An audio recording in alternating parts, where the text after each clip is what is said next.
Welcome to episode 77 of the Whatnauts review show, where every week we pick a story and we talk about it.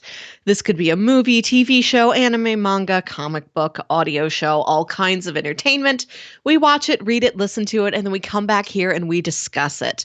My name is Melissa Wilkinson, and I am joined, as always, by Kyle Springer. Well, 1, 2, 3. I am the Count today. This is your chosen vampire identity. Yeah. 'Cause I did show up in costume today, as I am wont to do for our October month episodes. Nice.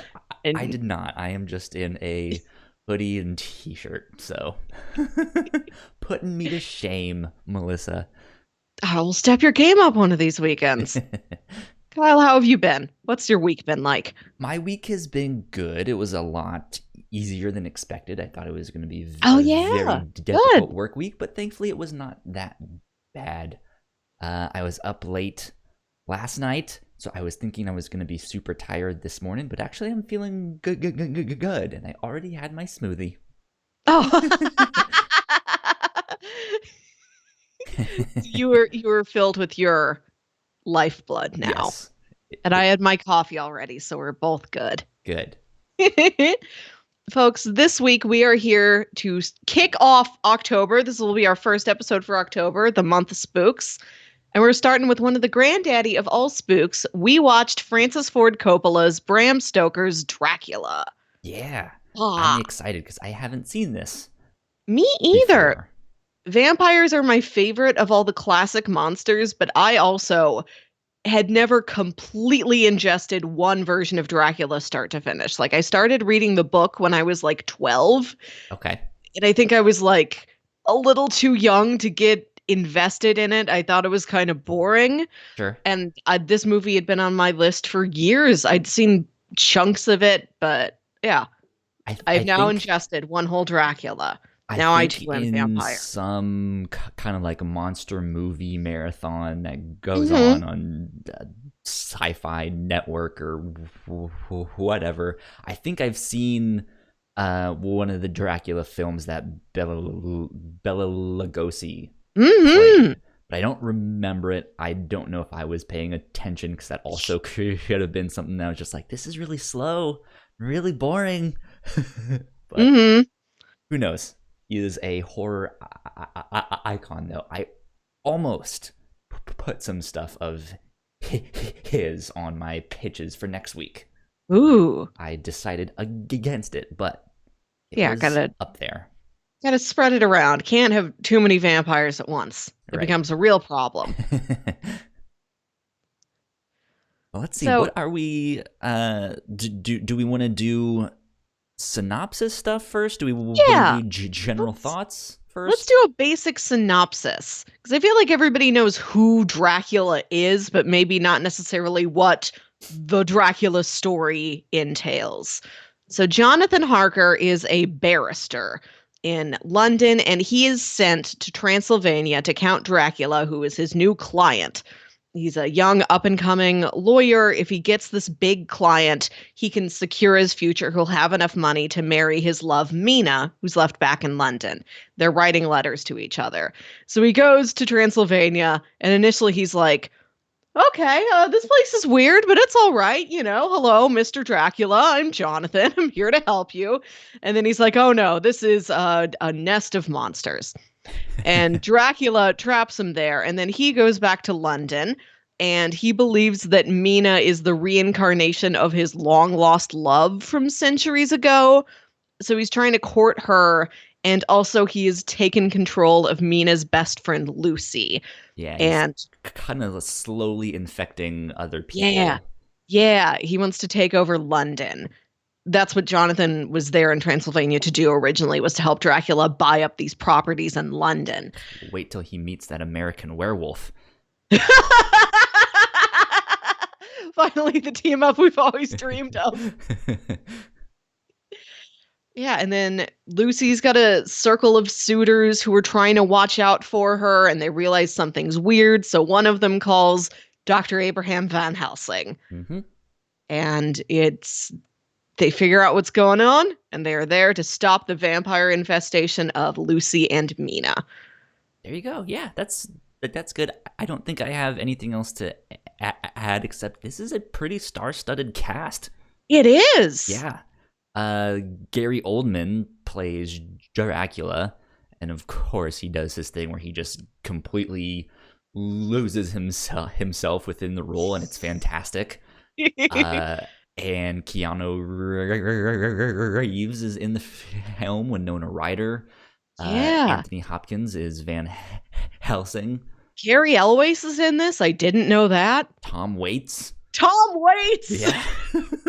I'm watching Renfield. I'm like, who's this gravelly voiced weirdo? And then I look it up and I'm like, oh, it's the gravelly voiced weirdo. It's Tom Waits. I'm not super familiar with Tom Waits' music.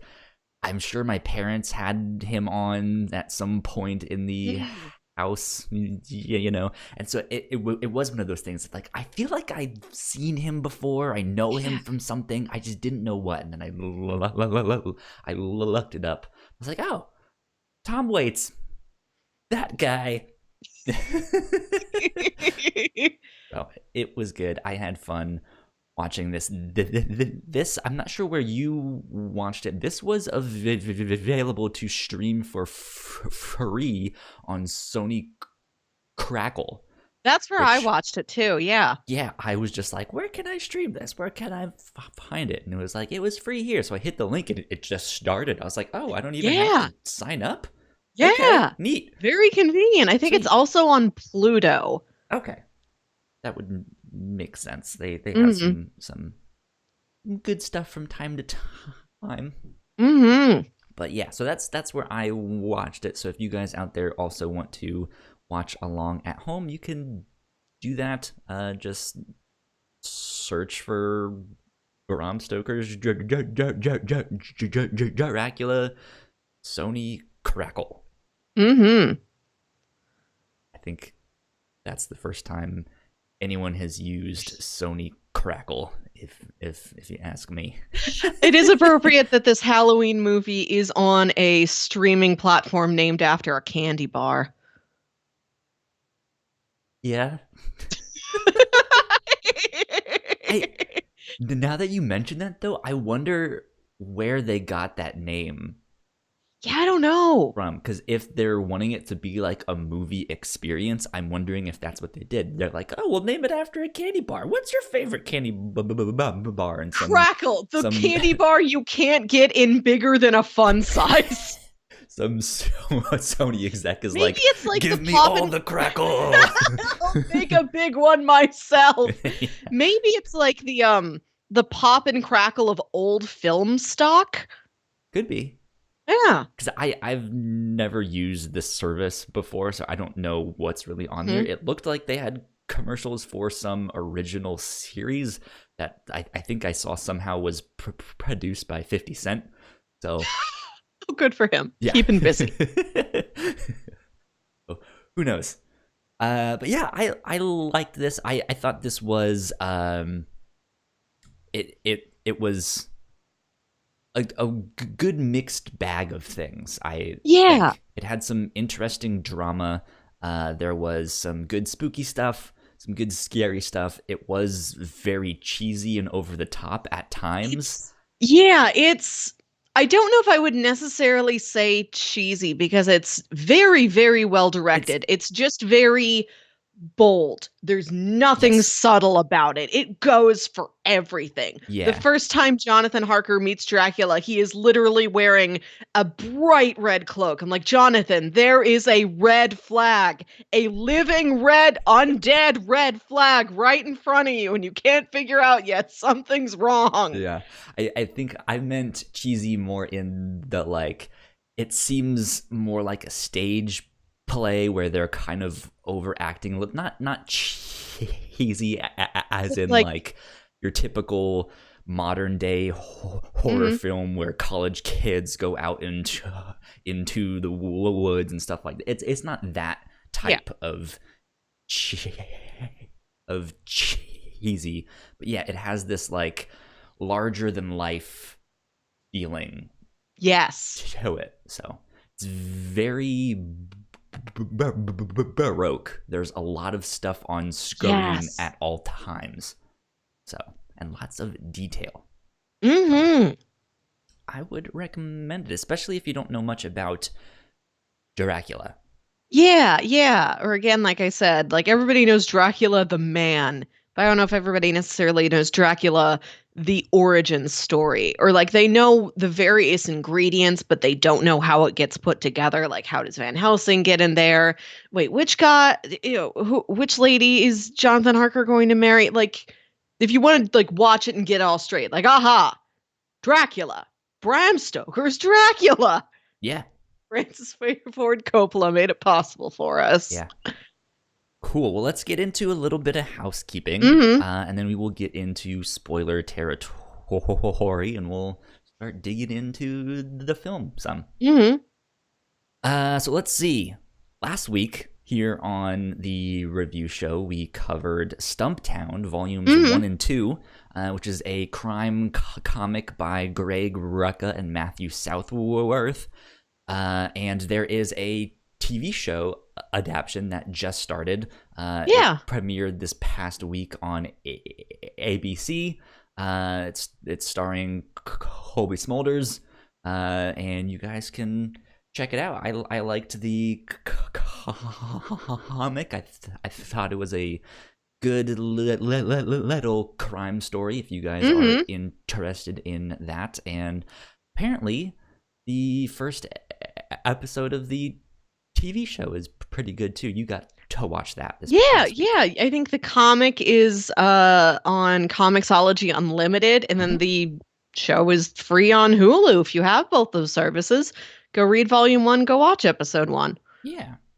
And then we just recorded an episode of the Captain's Log a couple days ago.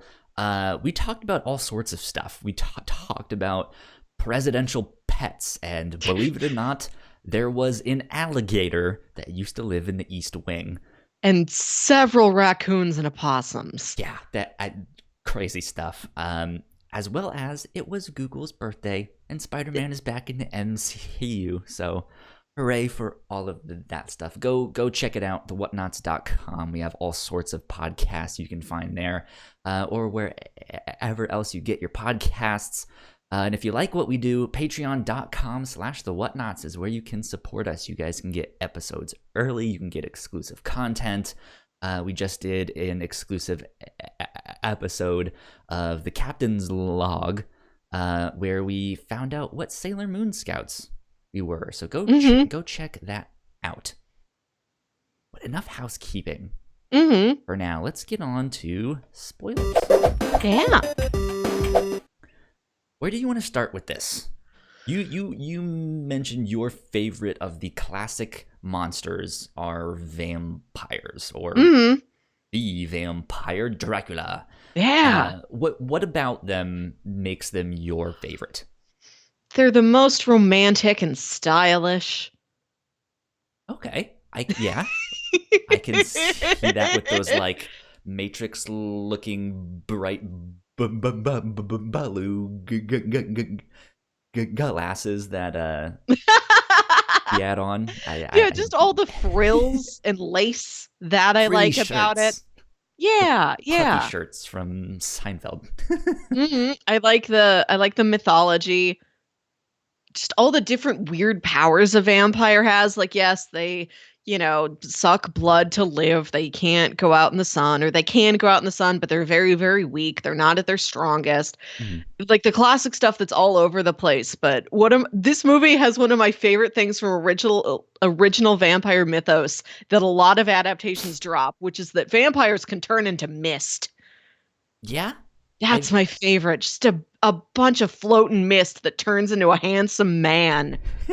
I feel like they took that power and the ability to like control all of these creatures, right? They said he could control dogs and mice. Yeah, and they can control bats wolves. They can stuff turn like into that. bats. They have super speed, super strength. Yeah, and so I feel like they mixed that, and it's like, instead of mist, what if you just turns into bats, like a bunch of bats. Yeah, he can turn into like anything. This Dracula takes many forms. Old Gary Oldman, Yeah. young Gary Youngman, bats, wolf, neon green mist. Right. um, I think the thing that I was surprised to see is, yeah, not only the many forms he took, Mm-hmm. like he almost never looked the same in any Yeah. scene. And then this whole idea that he had to like sleep within the ground of his homeland. I Yes. didn't really Yes. understand that exactly, Oh yeah, no, but that's classic vampire mythos. I keep saying, I had "Oh, that's never heard that classic." one. Like they included all of this stuff from canon. It is canon. Like this comes from Bram Stoker. So this is why it's in the movie. Yeah, Yeah, yeah, a vampire sleeps not only in a coffin, but they line the coffin with the dirt of their homeland, I had especially when never they heard that. travel. That helps keep them safe. Yep. Interesting. I think that another thing that I knew, I just didn't think much of was like the religious connections and how this is Yeah. almost just a cautionary tale of like, hey, don't disobey God or you'll turn into a blood-sucking demon. Yeah, some of vampire mythos goes for the it's a it's a demonic thing. It's a curse. It is a Yeah, cosmic mythical holy punishment because against you. I knew they didn't like crosses and like Yeah. holy water and stuff like that, which is a Mm, religious thing, right? So yeah. I like I knew it. I just didn't like when I think of Dracula or a vampire. I guess I have a more cartoony version in my Mhm. head, and yeah, it's not. It doesn't really dive into the religious aspects of it. So Mhm. that was So, interesting for me to yeah, see. some of them do, some of them don't. In some adaptations of vampire mythology, it's Hmm. any symbol that somebody really, really believes in. For Okay. example, if you are a Jewish vampire hunter, you could flash a Star of David at them, and because that's what you believe in, regardless of the culture the vampire comes from, that weakens them. Interesting. There's sometimes it might not do anything at all. That's also what I really like about vampires is there's so much in the mythology that you can pick and choose what you want and you can adapt things Hmm. and twist things or say like, well yeah, that's how Dracula worked, but Dracula's just one vampire. You know, all vampires are different. Not all of us, are allergic to garlic. That was just him.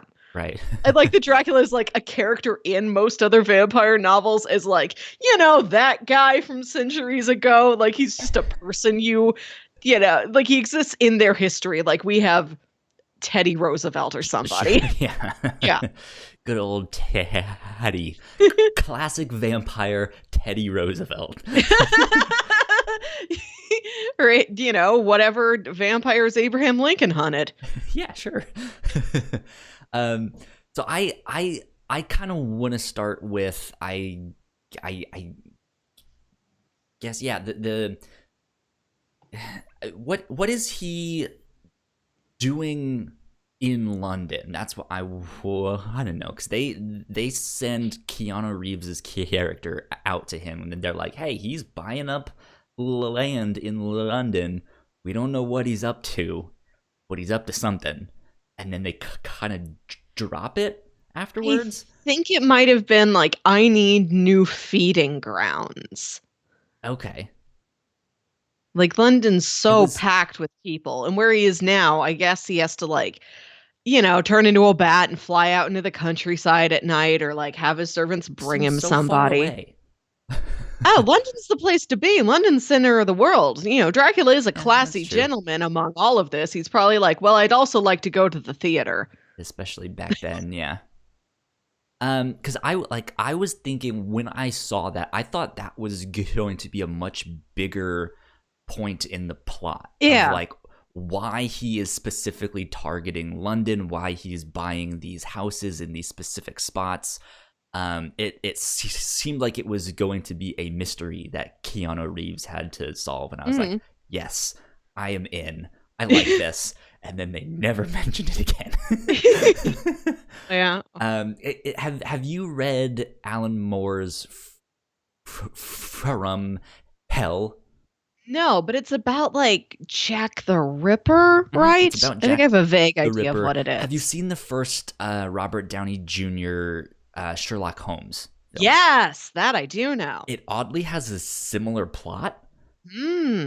And I thought they were gonna kind of do something with that, where these houses are like strategic points Yes. on a map that end up making like some They kind of make a symbol, pentagram like right? they're Yeah, Outback Steakhouses. yeah, exactly. Like it ends up making some like summoning circle so that he can be transported there, and that's Yeah. how he'll like somehow maybe he's stuck in his castle or something, and he needs to do this stuff to complete some Hmm. summoning circle so he can unleash his blood-sucking ways on London and stuff like that. And it's up to Keanu Reeves and the rest of the crew in the Matrix to stop him. So I want to talk about Jonathan Harker for a second Sure. because whatever the male equivalent of damsel is, that's him. Yes. He's a dude in distress for most of Keanu this in movie. distress. Exactly. Like he just sort of shows up, tries his best once he figures out this is a bad situation, just is really overwhelmed, is kind of trapped there, eventually gets out. Like he doesn't do very much. Mm-mm. Which is he okay. I does like that manage he's to not. escape on his own. Yeah, he but rolls it's down not that roof. right. Yeah, because it's not like heroic. I'm gonna save the day and destroy. It's just like, oh god, I'm so weak. I need to like roll off the Trying roof. to live. Yeah, he's not the hero. He's not even exactly the protagonist because the narrative really switches focus away from him pretty early. He's really just sort of the setup to everything. He's a mode of transportation. Yes. He's what takes you as the viewer from London out to Dracula's castle and then back. Right. But yeah, I think he had a good character despite that. Like, despite him not being much of a protagonist or stuff like that, like I thought he was. I feel like he's a character that ends up being just caught in the middle of all of this stuff. And I think in horror films, that's oftentimes what happens, is like, or is a scary thing of just like, I don't know what I stumbled into. Yeah. What the hell is happening? Yeah, which is, you're right. Horror films often do not happen to people that are equipped to deal with them. Like, right. Die Hard happens to John McClane, who is equipped to deal with a Die Hard. That's how, like, an action movie works. Yeah, that one I think you could argue both ways too, right? Because he's just an ordinary cop. Like, he's not necessarily but he's not just equipped like to take on terrorists. Yeah, but he's more equipped than like a CPA or something like that. Sure. Steve, yeah, and like in accounting. Yeah, horror movies always they don't happen to somebody like a John McClane, for instance. Yeah. They happen to somebody who truly is absolutely lost. I'm just a person. I'm just a teen at a summer camp. I'm just a dad who moved into a haunted house. I have no tools to deal with this. I just have to figure out how to live and keep my immediate loved ones also safe. Yeah. So I liked that about his character, that like things were happening around him. He's experiencing it. He's not sure what to do with it. He's not sure how to explain it. And yeah, when things like there's that weird scene where Anthony Hopkins is like, I'm going to ask you a really awkward question. Right in front of your wife when you were having sex with these three like demonic vampire women nonstop for a month. Did you happen to eat any of their blood? He's like, it's like, no. How kinky did it get? And then Winona Ryder like smiles at him like, honey, I'm proud of you. Right?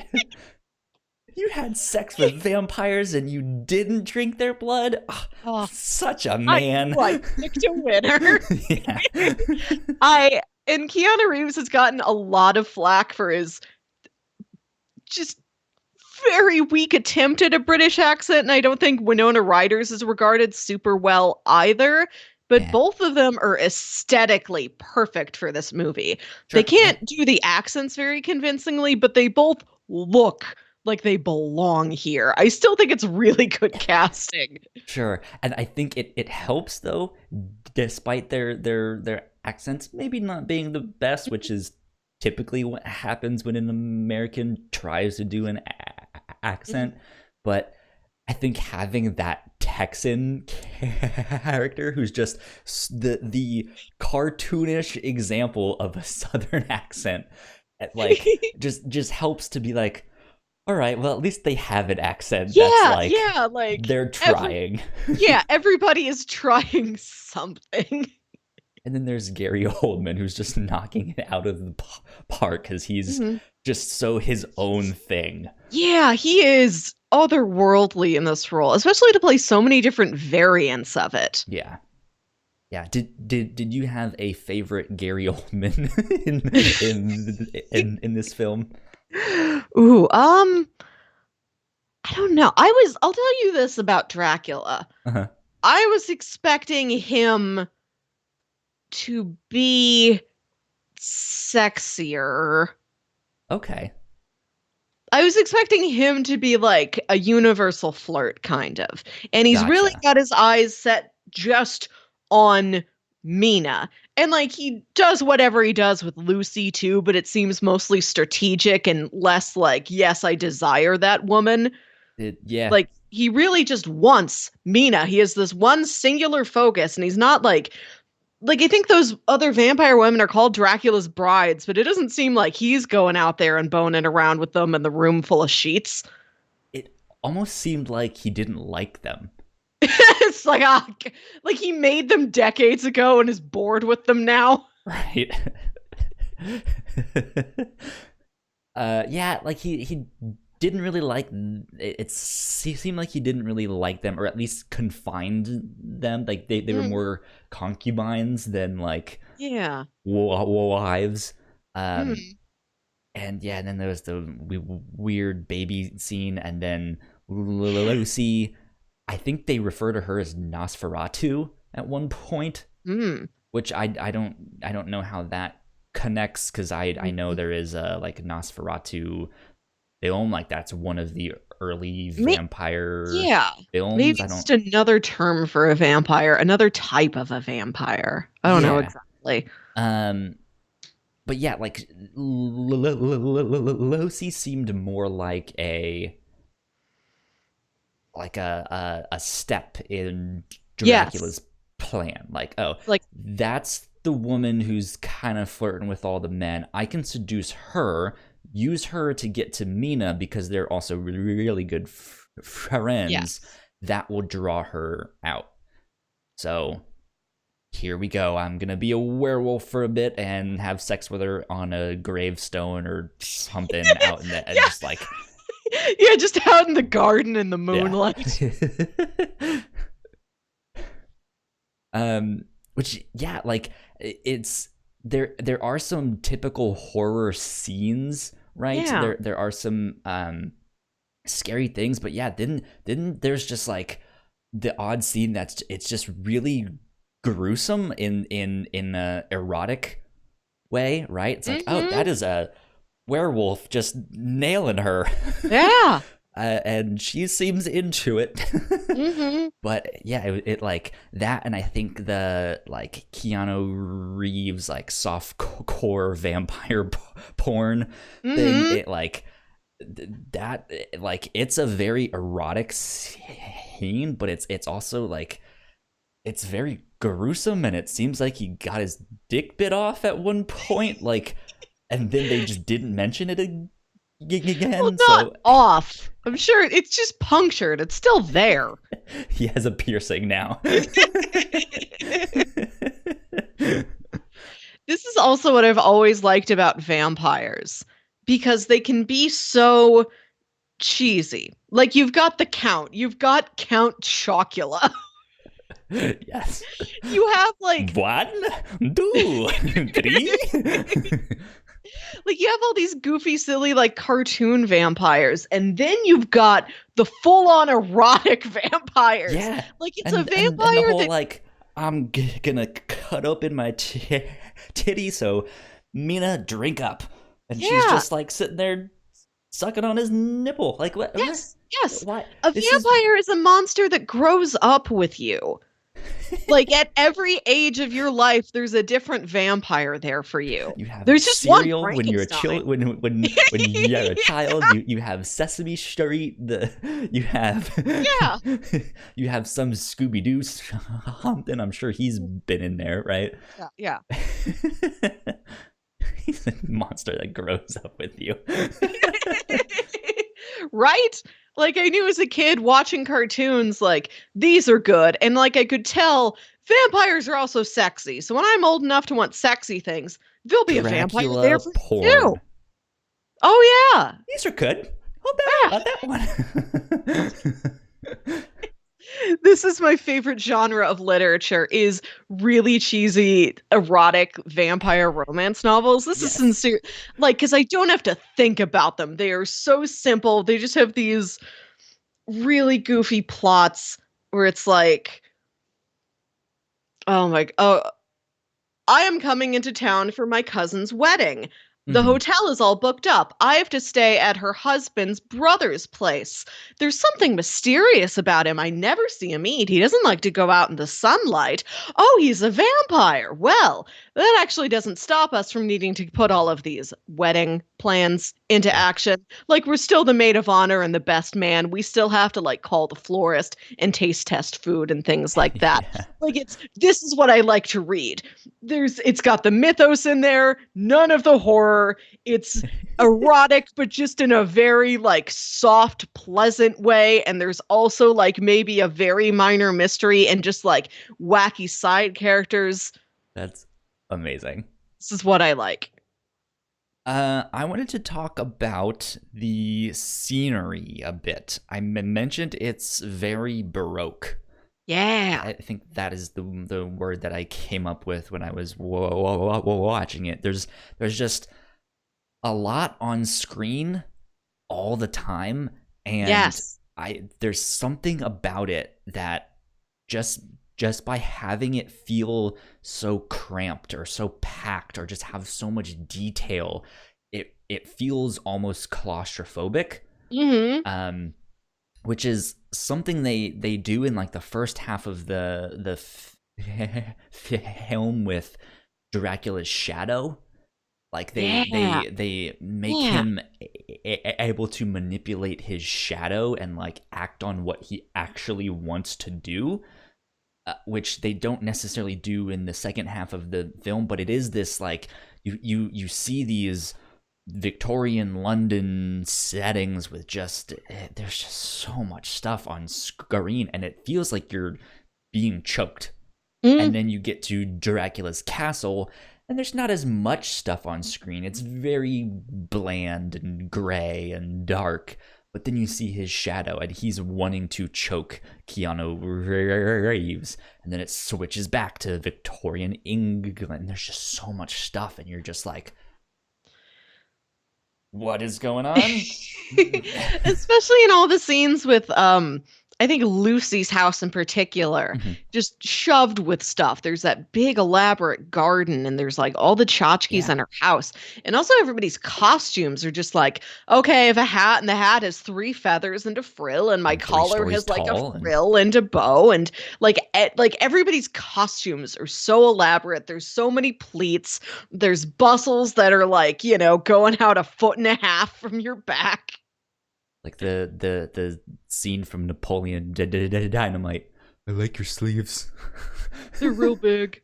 Yeah, yeah, everybody's dressed like that. Yeah, it like I liked that connection. Like it felt like I was choking watching some of this scenery, but it looks fantastic. It looks beautiful, Mm-hmm. despite it very obviously being mostly on sets. Like you can tell, like even when they do the like exterior of the castle and stuff like that, you can tell it's like, okay, they're just in a big room filled with green screen, Mm-hmm. and they've like built this like rocky pathway for half of it, Yeah. right? But it's still like there's something about movies, especially in the 90s. They're not the computer generated effects. Those Mm-hmm. often looked like really bad, right? But something about the green screen, especially now, like looking back, that it's not as good quality video, so it kind of blends in a little bit Yeah. better, and it has this really strange, like ethereal look to it, Yeah. especially in this film with it being foggy and misty, and there's lightning and stuff like that, and it just You know what this it's good. I liked it. you know what this movie also has a lot of is matte paintings. Matte Uh paintings, just like paintings that are the yes. background. Yeah, Okay, yeah. There's that may something have I think been part of it then. Just there's like it something feels particularly like a painting. there's something particularly lavish to me about those. Yes, that's a good word. Like computer effects have become so commonplace. You don't they might have been considered lavish at one time, but now it's it has no effect on you. A matte painting, just the concept that you had just like a couple people painting a massive piece of canvas that's like 2 stories high and just like hundreds of yards long, just painting this thing, this Yeah. one massive thing feels like so extravagant and detailed. Like there's a real effect to a matte painting that I think it particularly is a good match for this film that is all of that like all that riches and like old world Yeah, it's like the craftsmanship, detail and yeah, it's the brush strokes of an oil painting yeah. and stuff like that that fit really well with those like jam-packed interior shots of like, hey, this is a bedroom and there's just stuff Mhm. everywhere. It fits really nicely with that. Yeah. Oddly enough, I don't know off the top of my head very many movies that have done that, except for Star Wars. They did that a lot too. There are Mm. some scenes where the scenery is actually just a painting Yes. and stuff, and it like so it's neat how it can go from this like baroque, very rustic style that it seems if ethereal and foggy and stuff like that, to this hyper slick sci-fi outer space Yeah, where like and it just everything's it too feels shiny. cold. Yeah, right. Yeah. So it's neat that it can add such a variety of Yeah, stuff. yeah, a matte painting gives you like a real warm feeling, I think. I want to talk about Van Helsing and Anthony Hopkins. Yeah, he's fun. I like just He was a how great character. just straight and blunt and to the point about everything is. And he's just like, yeah, yeah, I gotta cut off her head. Yeah, I gotta punch a stake through her chest. Like Yeah. he's So you're saying something just flew in there, bitter, and then flew off? yeah. Yeah. Why not? Like he knows his stuff and he doesn't really have any patience for anybody else not catching on to what he's Right. doing. He acts like everything he's doing is Like really normal. he's almost the comedic relief in Yes. in Yeah. in this, which is really funny because there's the other doctor who's just like, I have no idea what is happening here in this thing, and then he does the thing where he like disappears and then reappears somewhere else. So he also maybe has some strange powers Yeah. that I want to talk about in a sec here, but the doctor is just like, see, he makes me look like a fool. I have no idea what I'm doing. I did love those three suitors. They're just kind of really trying their best. Like, and they were like the top class of gentlemen. It's like an aristocrat and this like range man, the and this rich doctor. Texan who's Yeah, like they were in all oil and stuff like that, right? Like they're all fine men, but they're so out of their depth. None of them knows what to do. And I like that they are such a cohesive whole with each other. Like they all like Mina, but when Mina picks Carrie Elways, like the other two guys aren't bitter about it. Like they're a set of three, no matter what circumstances they are going through. I don't even know if they were pre-existing friends, if they only knew each other through being Mina's suitors at her party, and they got to know each other that way, and then she still picks only one of them, and the other two are still around because they still like her. Mate. They still care about her, and they recognize something is weird, and they're like, well, we shouldn't abandon her now just because, we're not going to marry her. Like, she still needs help. Yeah. Carrie Elways still needs help. Yeah. When he stepped onto the screen, like, you kind of see him at an angle, and he's, like, kind of in the background of one of the scenes. I look at him like, who is this dashing blonde man? And I look it up, and I'm like, oh, it's Carrie Elways. The dashing blonde man, the platonic ideal of such. But I want to get back to Van Helsing. Yeah, because not only was he a little bit of the comedic relief, maybe I missed it. Did they really talk about how he also had a role at the start of the film? I think wasn't he the priest at the start of the film? He was the, like, when Dracula's wife died and he gets back from the war. I think he plays like the main priest that interacts with him. I think. I could be wrong. No, I didn't look that up. That's interesting. But if that's true, which that's how I interpreted it, to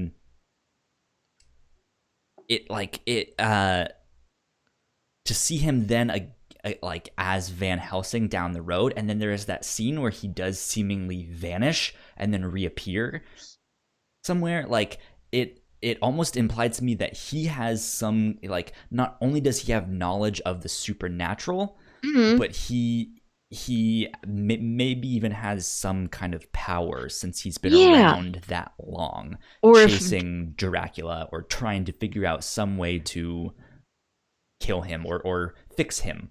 Yeah, and if Dracula is cursed, there's got to be an opposite pendulum swing. Van Helsing could be blessed, truly, wholly blessed. And so he's got this kind of unnatural power to him. Yeah, it says Anthony Hopkins was the priest. As well as the principal narrator and Professor Abraham Van Helsing. Yeah, so like I guess ultimately they're different characters, but I think that would fascinate me if this priest is also somewhat immortal and is like eternal,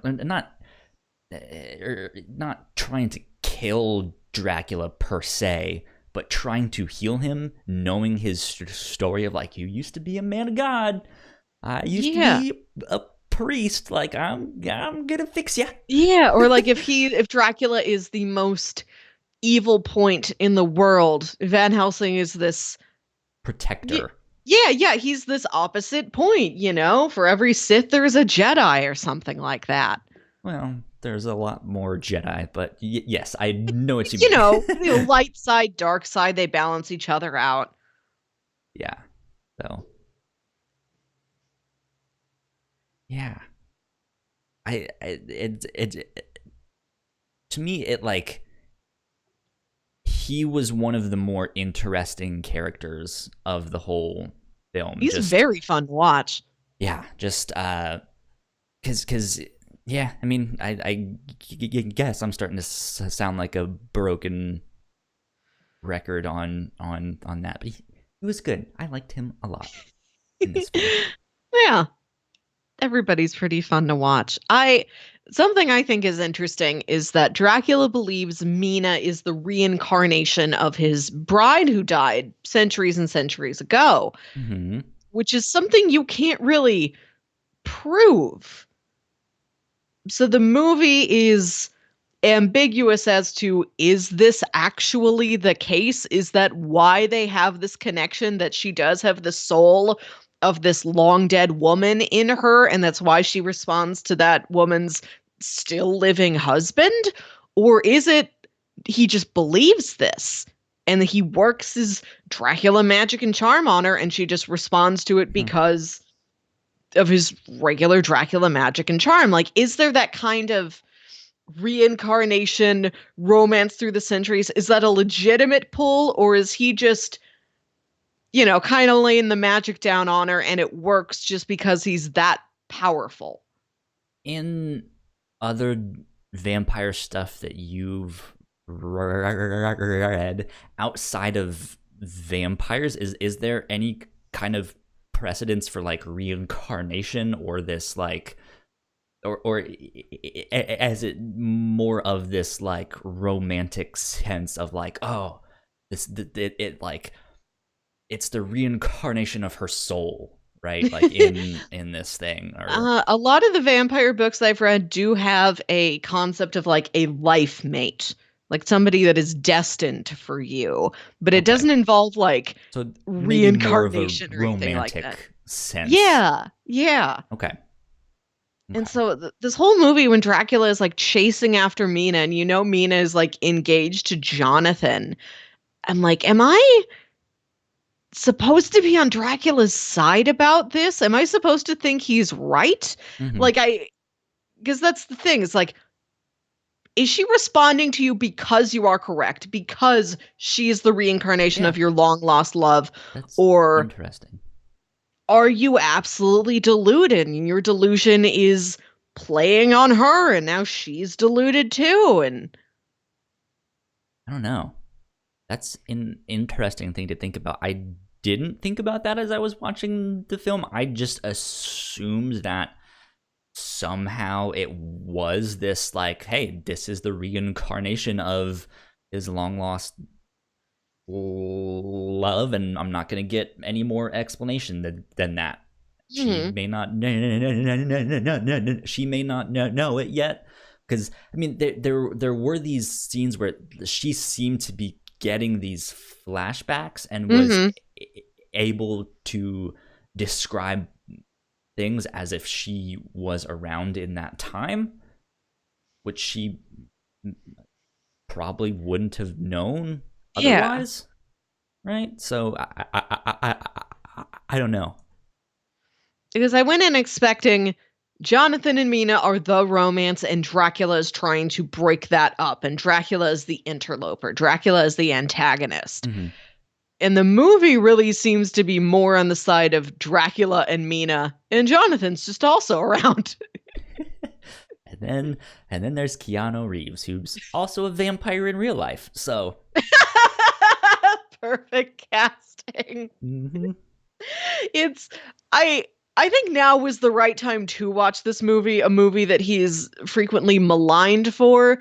I'm glad I watched it during the height of his powers again, when we Right. know he's bounced back after such things, and the world still absolutely loves him, and he has found places for himself. Yeah. It's like, Like oh, maybe you weren't so good in this one role, but it does not matter in the grand scheme of I things. yeah, it's he's in it. I don't know if I would ever recommend this as a this is a Keanu Reeves film. If you are a Oh Keanu no! Reeves Oh god! fan, this is one you need to watch. Hey, It's Dad, I like know you love the John Wick movies. May I also suggest to you Bram Stoker's Dracula, right. where his hair turns gray and he rolls around on some sheets with three topless vampire women? It's the same.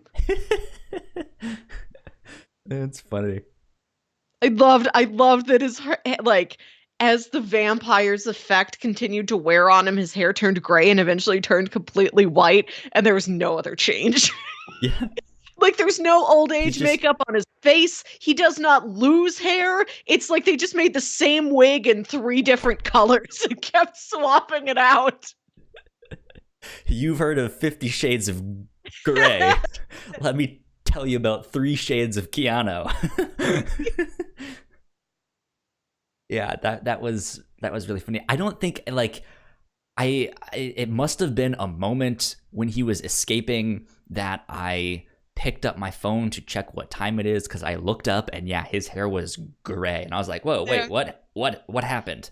But I just accepted it as like, oh, that's a thing that happens when you get scared or really stressed out. Like your hair starts to turn gray. So here's this normal dude getting 24 years old. Yeah, just like stumbling upon this ancient evil, not knowing what's happening, having these 3 vampire women have sex with him basically nonstop and like drain him of his blood. Like that's horrifying. And yeah, that would absolutely have some kind of physical toll on him or something like that. I almost thought he was gonna go the route of Tom Waits' character, where he was gonna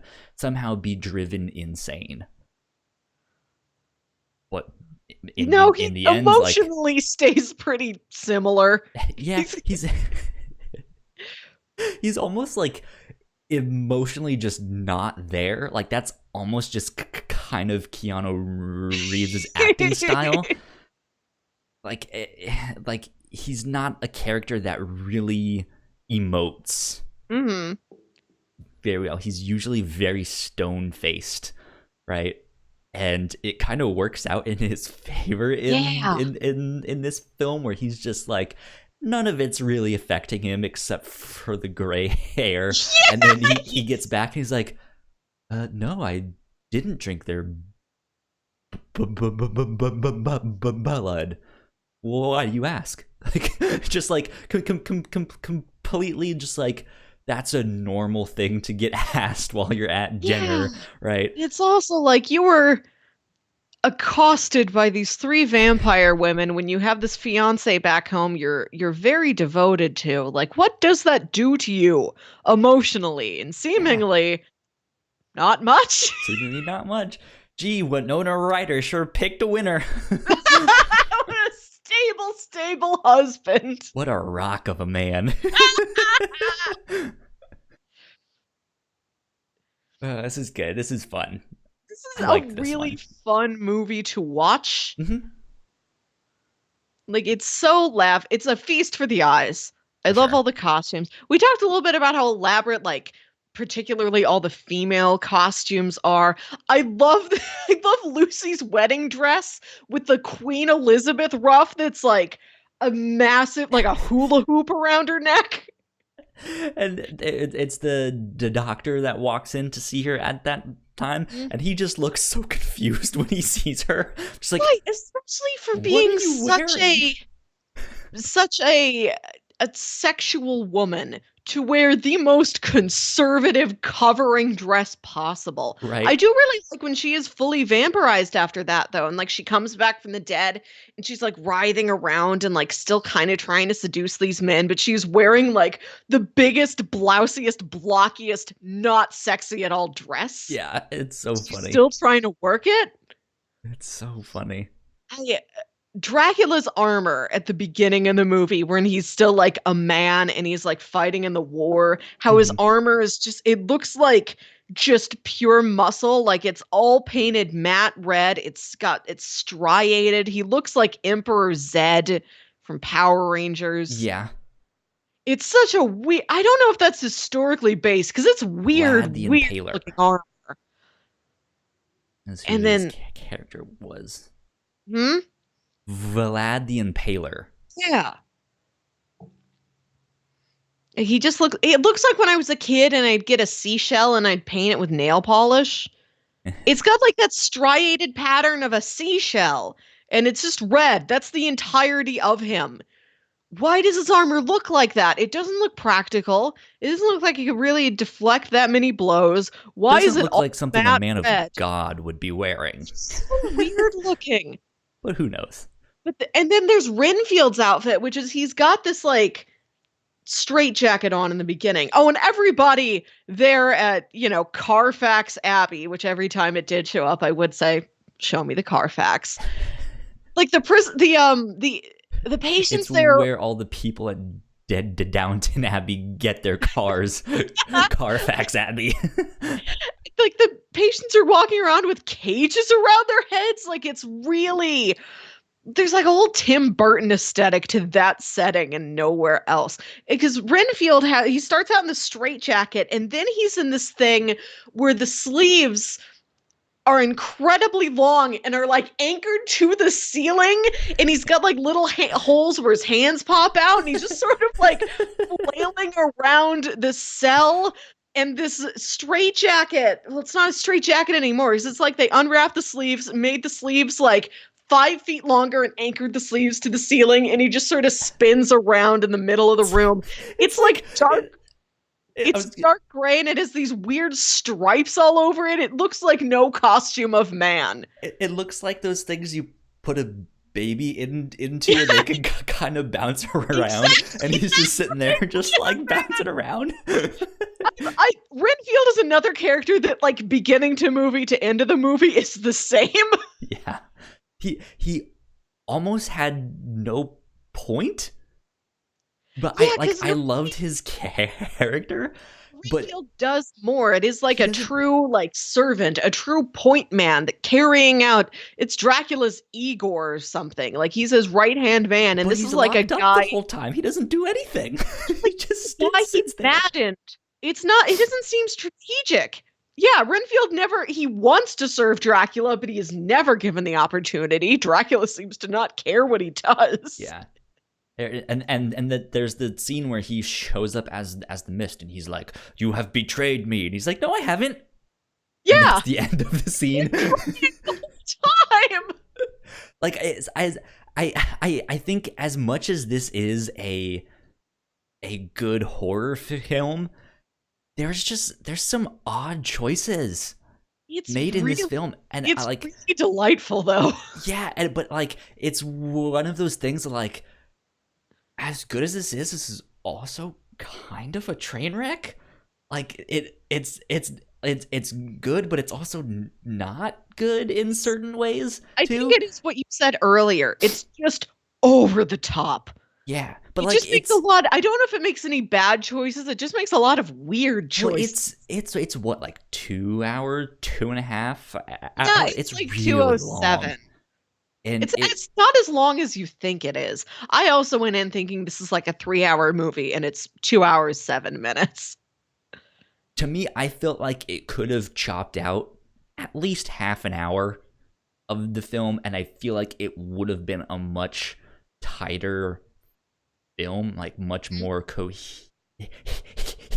Because again, as much as I love Tom Waits' character, he doesn't do a thing. You can chop it out entirely. They keep cutting back to him, and he is the same.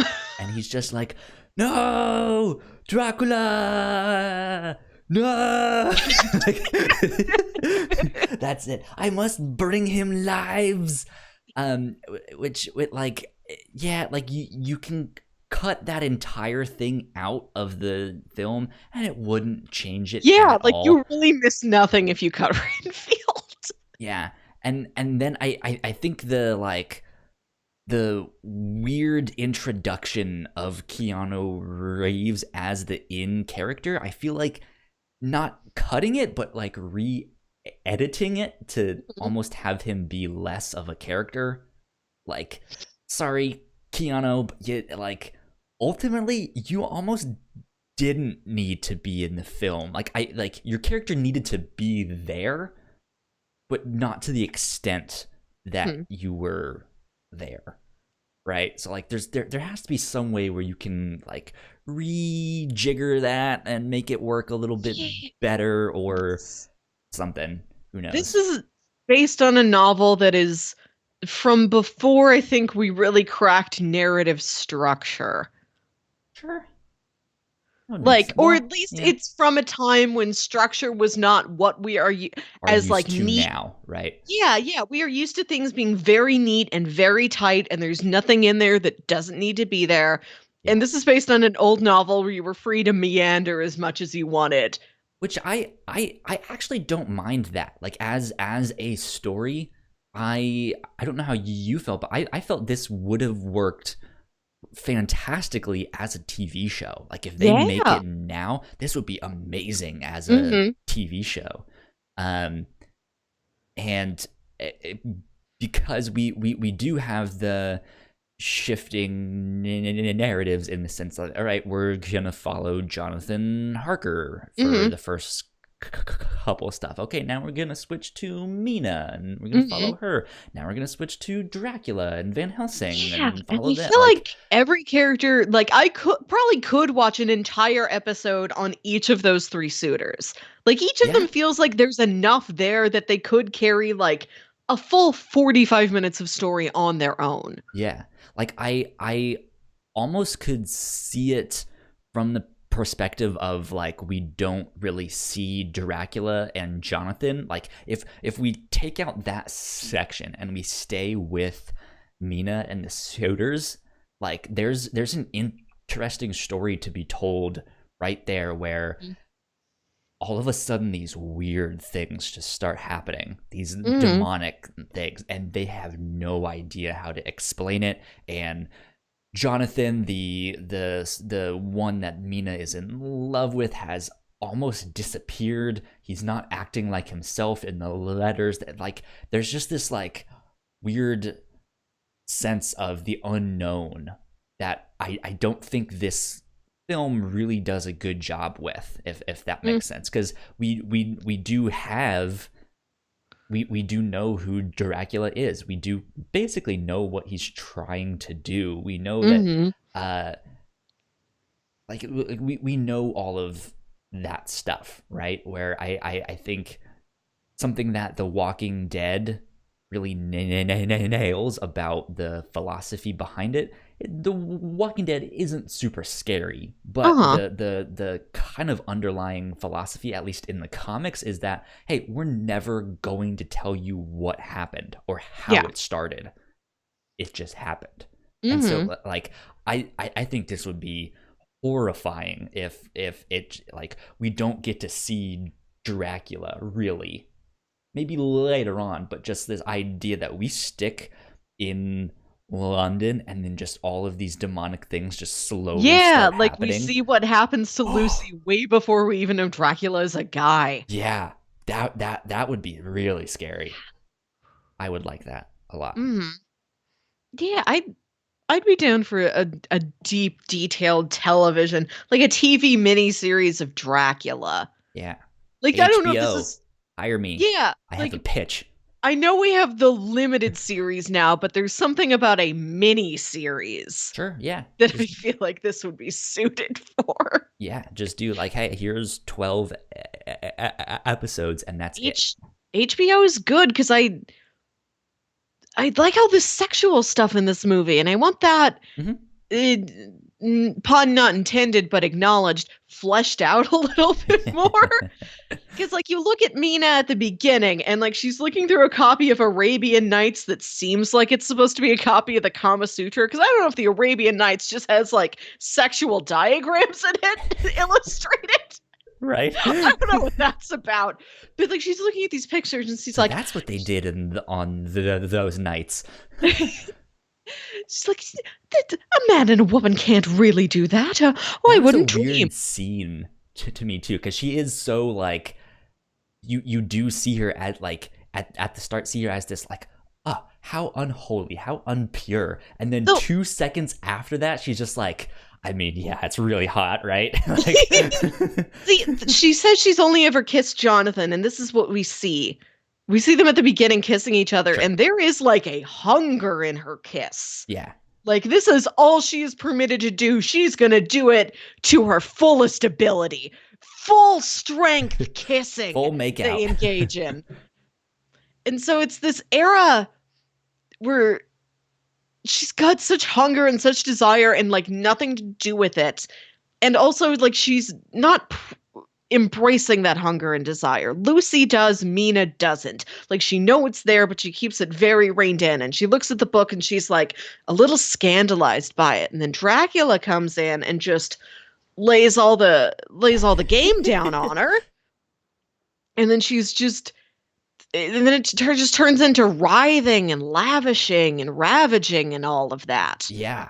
Like, there's, and I would have been intrigued to see her like look back at the end of the movie, look back at her earlier self. Like, what do you think about that now? Do you regret just, licking a bunch of blood off this man's bare chest? How do you feel about that now? Just like more to the sexual journeys of these women, I would love to see. That would be a fascinating thing to see too. Yeah, just like the dichotomy of the vampire of like, is a vampire a tempter, or is a vampire just like an unlocker of something that was already there? Is he causing a problem, or is he just the instrument to which these women are like, all right, here we go. No more barriers. Gonna bone that vampire. Especially since there was so much religious symbols at the start of this film, right? And then, or at least that's how the mythology of vampires kind of gets started, right? And then yeah, we go to England, which is typically a very religious, like, like, hey, our king or our queen is ordained by God and stuff like that. And it, like, there's this idea of, she is a Christian woman, and she is not gonna look at these. She's a school mistress. Like, she's very she's proper. not gonna look at these scandalous, illuminated manuscripts of men and women having sex. But then there's like in that scene, the weird thing to me is it's like a light switch. As soon as Lucy enters the scene, it's not the disgust. It's intrigue, like, can we really do this? Have you done this? What's it like, right?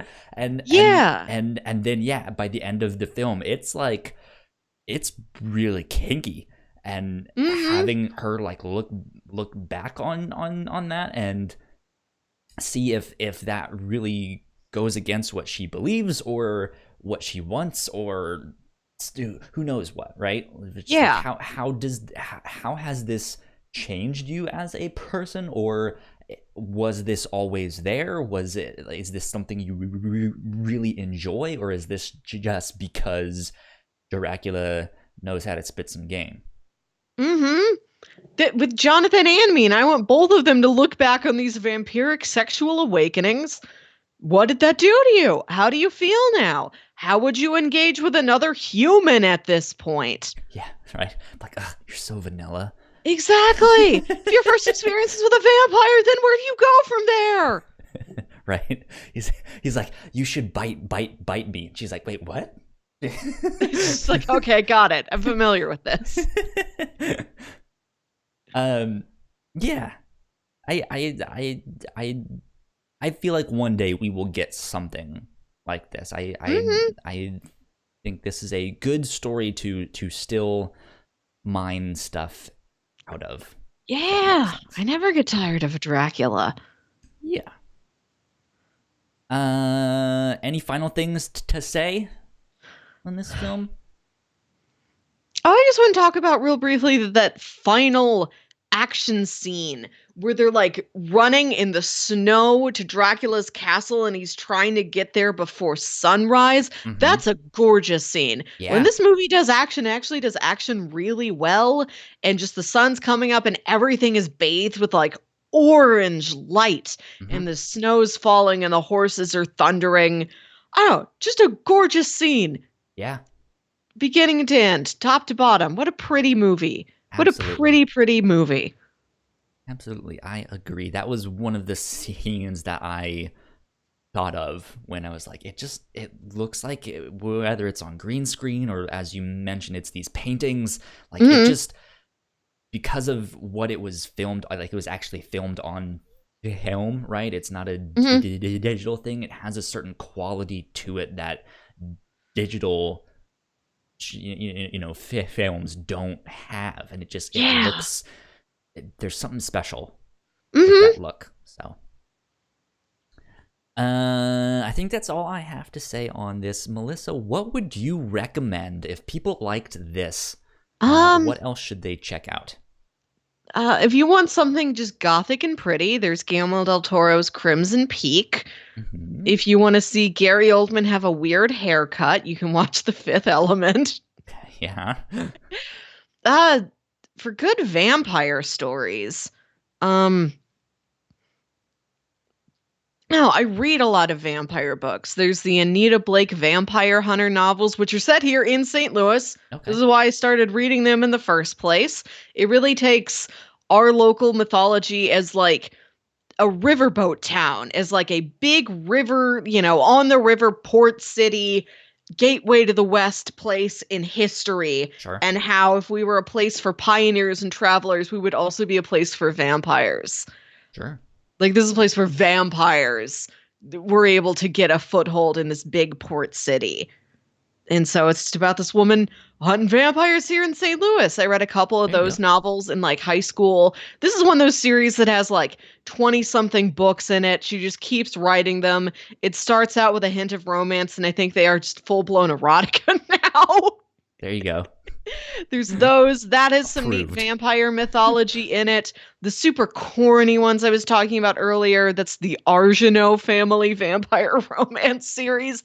There's no horror to those. There is no threat or anything kind of demonic or spooky about the Sure. vampires.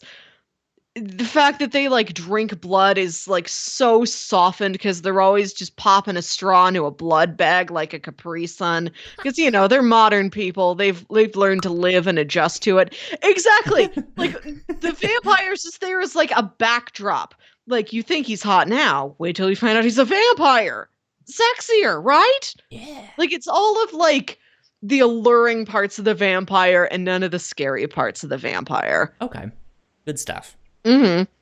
I would recommend a bunch of the classic horror films. Go watch Bela Lugosi as Dracula. They Yeah, are really, really Christopher Lee. old films as well, so they're maybe not the most modern, right? Mm-hmm. In terms, again, in terms of narrative structure, but he is such a horror icon that you have to see him, and that is like his iconic performance. Like, you need to go see him as as Dracula. Mm-hmm. And I think this movie, especially when we see Jonathan Harker in Dracula's castle, like, makes a lot of callbacks to those films Mm. there. So go check that out. I also wanted to recommend a couple things from Alan Moore Ah. in his comics. I already mentioned From Hell, which is not about vampires, but is about Jack the Ripper. But it is this like dirty, grimy England. There's stuff happening. There's weird things happening. There's cults. There's this murderer on the loose. It is graphic and gory, and yeah, I would highly recommend that. I think they eventually turned it into a movie with what's his name? Is that a Johnny Depp one? That what his name is, that one. Yeah. And I vaguely remember this. I couldn't remember his name, and I was gonna be like, Captain Jack Sparrow with him. He's in it. Yes. I don't remember the movie being all that good. I should go back and read the comic though, because I read that when I was like first starting to get into comics and stuff, and I really liked it, but it was a lot to take in. I think also from Alan Moore, League of Extraordinary Gentlemen. Yeah, You that's a can good one. skip the movie. The movie is very different from the comics, but it's the same idea of like, let's get a bunch of these literary characters together and they'll go on these adventures and stuff like that. But yeah, you do see characters like Dorian Gray or Dr. Jekyll and Mr. Hyde and stuff like that. It has a lot of that the same type of horror that we see in this. You know what else is a fun romp? The Hugh Jackman Van Helsing movie. I thought of that. Yes. It's one of those like action films that my dad really loves, just because it's pure action. There's like the plot's not all that great, the acting's not all that great. It's just action, and it's go and it's gory, and it's fun.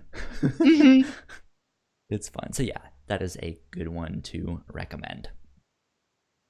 Let's get on to pitching what we will do for this next week, week 2 of Spooky Month. What spooky stuff do you have for me? Continuing it.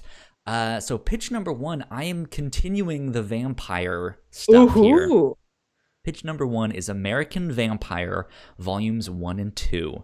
This is a comic book written by Scott Snyder with art by Raphael Albuquerque and co-created by Stephen King. Let's see. It's published by DC Comics under Vertigo. Blah, blah, blah. The series imagines vampires as a population made up of many different secret species and charts moments of vampire evolution and interspecies conflict throughout history. The focus of the series is a new American bloodline of vampires born in the American West in the late 19th century. The first of this new species is a notorious outlaw named Skinner Sweet, who wakes from death after being infected, to find he has become a new kind of vampire, something stronger and faster than what came before, impervious to sunlight, with a new set of strengths and weaknesses. I won't continue all of that stuff. So this is like spoilers. Wow. So he's a day walker and he's also a cowboy. Yeah. So yeah, just this idea of that, like you mentioned, there is so much vampire mythology out there. Some take certain parts, some leave certain parts. What if there were different species of them? What if that, like the ones that could turn into the green mist, right? Yeah. That we saw in this film. Like there's that species, the ones that look more like bats and can turn into bats. Who knows? I've not read this book, but this is generally considered a very, very good comic. I know people like it a lot. I know Skinner Sweet is people really like him as a like villain and stuff like that. So I would be interested in checking out volumes 1 and 2, and both of those are on Comixology Unlimited. Nice. Also from Comixology Unlimited, a graphic novel I've heard of, and I think I heard a podcast about it from Out of the Fridge. They covered this book a long time ago. I don't remember what it's about. So I well, it's your job to tell me. Well, sure, I'm about to read. Like I know what it's about now, but like I know I've heard them spoil it all, but I don't remember a thing. Is more so that. So Delphine, written and drawn by Richard Sala, is about a mysterious traveler. It says a mysterious traveler gets off the train in a small village surrounded by a thick, sinister forest. He is searching for Delphine, who vanished with only a scrawled out address on a scrap of paper as a trace. Richard Sala takes the tale of Snow White and stands it on its head. I will stop there. Intriguing. So it is a kind of horror retelling of Snow White in the perspective of Prince Charming. Him going to find what happened to Snow White. Okay. That could be interesting. It is a graphic novel. It's just one volume, and that is also on Comixology Unlimited. We can read. Pitch number 3, I went with a foreign horror film. This time in the zombie genre called Train to Busan. Okay. Have you heard of this film? I feel like I've heard the title before. I remember when this came out, it became really popular, and I remember this being really good. Or people saying like this is actually a really, really good film. Let's see. According to Wikipedia, the film mostly takes place on a train to Busan as the zombie apocalypse suddenly breaks out in the country and compromises the safety of the passengers. So it's not only a zombie apocalypse film, but it takes place on a train. So cue the Samuel L. Jackson. I'm tired of these goddamn zombies on this goddamn train. Which is the same thing. Like, it's all in this contained location that is constantly moving, and they're stuck in this train, right? So I think that is pretty horrifying. It stars the only actor that I know is Madong Seok, I believe is how you say his name. He recently got cast in Marvel's Eternals. And he is also in a Netflix show that I really like, Bad Guys Vile City. So he's a good actor. I like him a lot. But nice. Those are my pitches. Pitch 1, 2, and 3. Pitch number 1 is American Vampire Volumes 1 and 2. Pitch number 2 is Delphine. And pitch number 3 is Train to Busan. I'm going to keep the vampire ball rolling. I want to read American Vampire. I want to read about this undead tombstone kind of story. Okay. Yeah. I'll be your Huckleberry. Two fangs here. One for each of you.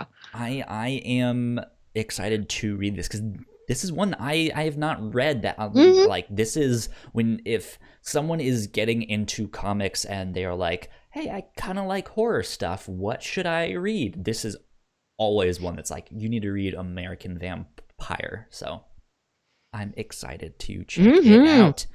That is what we will be doing for next week. Let's see, go like, share, subscribe, all the stuff on the social media. You guys know what to do. Melissa, where can they find you on the interwebs? You can find me on Twitter and Instagram at Wilkywit. That's WILKYWIT. And I am at Yo Kyle Springer on Twitter and Instagram. We are at the Whatnauts on Twitter if you guys want to keep up to date with any of our shows. And I'm not going to say anything specific, but we do have something coming up that I'm really excited for. So be on the lookout for that. More news will come soon. Yeah. I guess that being said, we will get out of here next week. American Vampire Volumes 1 and 2. This has been the Review Show, episode 77. We will see you guys next time. Bye. Bye. Thank you so much for checking out that video. We hope you enjoyed it. If you did, there is plenty more where that came from. Go watch one of our other videos right down here. I'm not sure which one it'll be, but it'll be right down there. And then go subscribe to our channel right up here, because we post multiple podcasts a week, and there is more coming soon. That being said, let us know what your favorite vampire story is down down below if you have a favorite comic book or movie or vampire character or episode of Scooby-Doo or something. I don't know. That would be sweet. We will see you guys next time. Bye.